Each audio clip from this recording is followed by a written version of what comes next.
pushing on the face to face like that. Again, I'm going to strike forced, I'm going to strike hard. Yeah.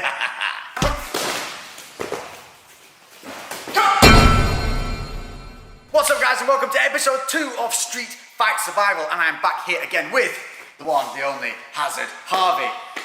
Full and willing to hurt me all over again. Oh yeah, anytime. So it turns out I'm bad guy number 1 for the entirety of this series. Yeah, the whole thing. And what this series is basically a look at taking some real life MMA strategies, fight strategies, and putting them into play to help keep you guys safe on the street. Yes, and we're going to do that as effectively and as safely as we can.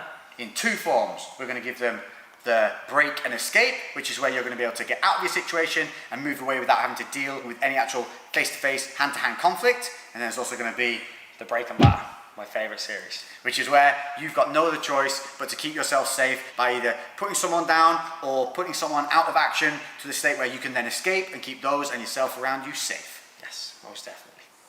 So throughout this series, chances are I'm going to be the bad guy, Hazard's going to be the good guy, and he's going to show you what you need to do to create that safe space or to end a dangerous situation and keep you and the people around you safe. So scenario number 1, and we've probably all been there or definitely seen it. You look up and someone's squaring up to you.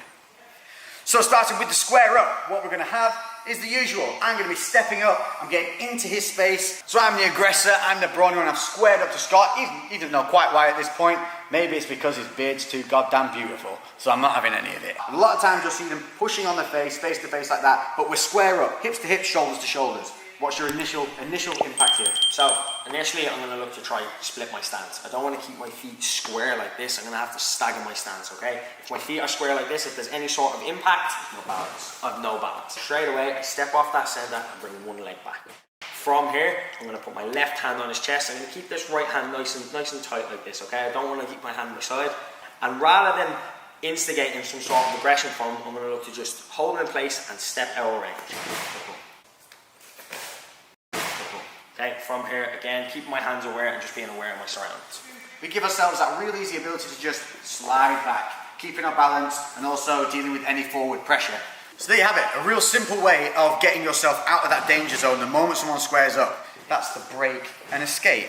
Now, as we all know, things can turn a little bad. We can feel a little more threatened, where we have to make sure that we're not the ones that are going to get hurt. Yeah. In that case, we need the break and batter. So I'm going to come at you, aggressive, you're going to step back. As you step back, I look like I'm going to possibly do something. Stepping off, hand on that chest, big, straight right hook, straight to that chin. Bam. Okay, making sure I'm loaded up on that hand, and again, I'm going to strike forced, I'm going to strike hard, making sure we land a big shot so people around know. Obviously, if he has any friends or anything around, they know you're not messing around. Bam. Big hook, straight away, sliding out of range again. You're going to look for that step back, load that weight on the back foot, and just make sure it's a strike and move away. And that is all you're going to do. It's a preemptive this. Everything about this is just making sure that you feel safe. So in real time, what it would look like. Let's go. Step up. Yeah. Fuck it up, fuck it up, fuck it up.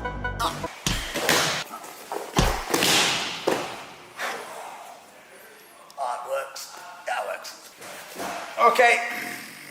So hopefully what's happened is you've been able to escape and break away, but we know often that isn't the case because in streets, often what can happen? Okay. A lot of times you'll see it's a cheeky shot from behind, a friend comes in and hurts you when you're trying to defuse a situation. What's your option? Me, straight away I've got to check my peripherals, see how many people are around me and where they are. Secondly, I'm making sure I can get myself back on so immediately I'm looking back myself up towards a wall. This allows me to obviously see who is coming around me. Yep. It covers my back to make sure no one's coming from behind me, and also allows me to see exits. I'm going to need to see exit options here because obviously I can't hang around. This is our only option. Back up against the wall, hopefully the situation diffuses. Yeah, hopefully you can see an area to get out and then obviously disengage yourself from that situation and stay safe. But obviously now you have your back against the wall, and this one, rather than the break and batter, we're going to do the break and avoid the batter because you've got a couple of guys coming at you and your main goal is to get out of there. So, yeah, we got to make sure we get out of here without taking any damage, okay? So in this scenario here, we've got no options. We've got to try to get to an exit fast, okay? So from here, I'm going to eye up who's in front of me and I'm going to look for the weakest link. think we know who that is, okay? So from here, I'm gonna look to sprint off this wall as fast as I can, shoulder barge straight into them, similar to a spear, just shoulder barge straight jump down. The final one we're going to take a look at today is the worst case scenario, and that's that maybe there's been a kerfuffle, something's going on, but at the end of it, what has happened is you've been pushed and ended up On the floor. So we've ended up on the floor, and that is the worst place we want to be. Our goal here is to simply get back to our feet and get back to safety. So, we've ended up here, okay? It's very, very important that we get back to our feet as fast as possible and as safely as possible, okay? So what I'm going to look to do is I'm going to look to use my legs to maintain some sort of range. I'm going to post up on my hand, okay? From here, I'm keeping my other free hand free to block any opposing strikes, anything that could be coming at me, just looking to protect my head, okay? From here, I'm going to lift my hips up. I'm going to bring my leg back. And I'm back to my feet, nice and safe.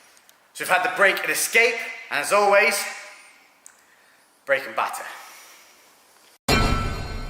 Again, we've got to make sure we're getting back to our feet here, and we might not have much space to do so, okay? In order to maintain that range, I'm going to look to use my free leg to strike as hard as I can on that knee joint. Go straight through it, okay? From here, posting up on that hand, same thing again, lifting those hips, big back step, and disengage. So in real time, so you guys can see what it'll look like. Comes in, pushes you, you've gone down, I'm coming in hard,